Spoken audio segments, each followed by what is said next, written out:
The countenance is the portrait of the soul, and the eyes mark its intentions. Life is nothing without friendship. The life of the dead is placed in the memory of the living. While there's life, there's hope. The life given us, by nature, is short, but the memory of a well-spent life is eternal. The harvest of old age is the recollection and abundance of blessings previously secured. Life is nothing without the pursuit of truth. To be ignorant of what occurred before you were born is to remain always a child.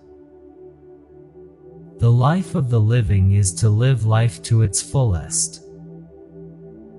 Life is filled with challenges, but the glory lies in overcoming them. Life is enriched by the blessings of true friendship. The higher we are placed, the more humbly we should walk. Life's essence lies in seeking and investigating the truth. The life we live should be marked by gratitude and virtue. Life's greatest riches come from contentment with what we possess. Life's safety is ensured by upholding the well-being of the people. Life's journey is guided by wisdom's discrimination between good and evil. Life's nobility rests in loyalty to truth and virtue. Life's happiness is doubled by the joys of friendship and shared sorrows.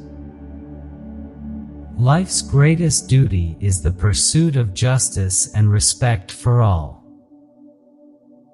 The pursuit of a well-spent life is achieved by living honestly, injuring no one, and giving everyone their due. Gratitude is not only the greatest of virtues but the parent of all others. We are not born for ourselves alone. True law is right reason in agreement with nature. The greater the difficulty, the greater the glory. A room without books is like a body without a soul. The welfare of the people is the ultimate law. It is foolish to tear one's hair in grief, as though sorrow would be made less by baldness. The enemy is within the gates. It is with our own luxury, our own folly, our own criminality that we have to contend. Times are bad. Children no longer obey their parents, and everyone is writing a book. The shifts of fortune test the reliability of friends. Men decide far more problems by hate, love, lust, rage, sorrow, joy, hope, fear, illusion, or some other inward emotion, than by reality, authority, any legal standard, judicial precedent, or statute. What is morally wrong can never be advantageous, even when it enables you to make some gain that you believe to be to your advantage. It is not by muscle, speed, or physical dexterity that great things are achieved, but by reflection, force of character, and judgment. Friendship makes prosperity more shining and lessens adversity by dividing and sharing it. Nature has planted in our minds an insatiable longing to see the truth. The first duty of a man is the seeking after and the investigation of truth. A mind without instruction can no more bear fruit than can a field, however fertile, without cultivation. Nothing is more noble, nothing more venerable, than loyalty. It is the peculiar quality of a fool to perceive the faults of others and to forget his own. To be content with what we possess is the greatest and most secure of riches. To know nothing of what happened before you were born is to forever remain a child. The greater the difficulty, the more glory in surmounting it. The authority of those who teach is often an obstacle to those who want to learn. The good of the people is the greatest law. Do not hold everything as gold that shines like gold. It is a true saying that one falsehood leads easily to another. The very soil of an ungrateful mind is barren. The function of wisdom is to discriminate between good and evil. No one can give you better advice than yourself. A thankful heart is not only the greatest virtue but the parent of all the other virtues. In time of war, the laws are silent. Not to know what happened before you were born is to be a child forever. The face is a picture of the mind as the eyes are its interpreter. Friendship improves happiness and abates misery by the doubling of our joy and the dividing of our grief. A nation can survive its fools, and even the ambitious. But it cannot survive treason from within. It is a shameful thing to be weary of inquiry when what we search for is excellent.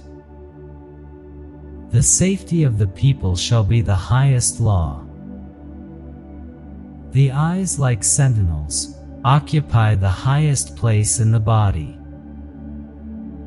The good of the people is the chief law. The face is a picture of the mind with the eyes as its interpreter.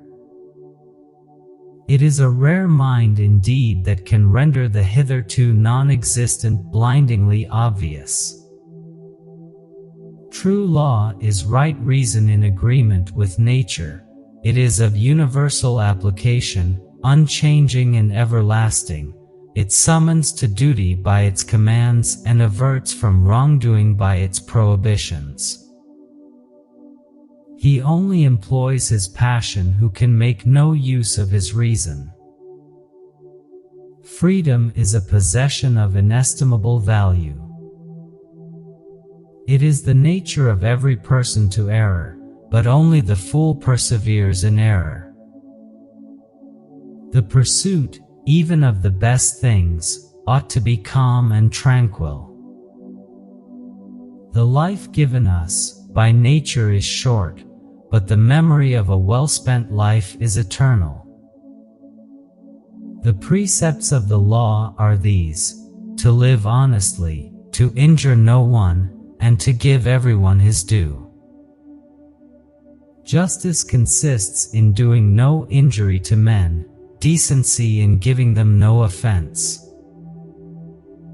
The noblest motive is the public good. The countenance is the index of the mind. The eyes, like sentinel, occupy the highest place in a republic. There is no grief which time does not lessen and soften. We are obliged to respect, defend, and maintain the common bonds of union and fellowship subsisting among all members of the human race.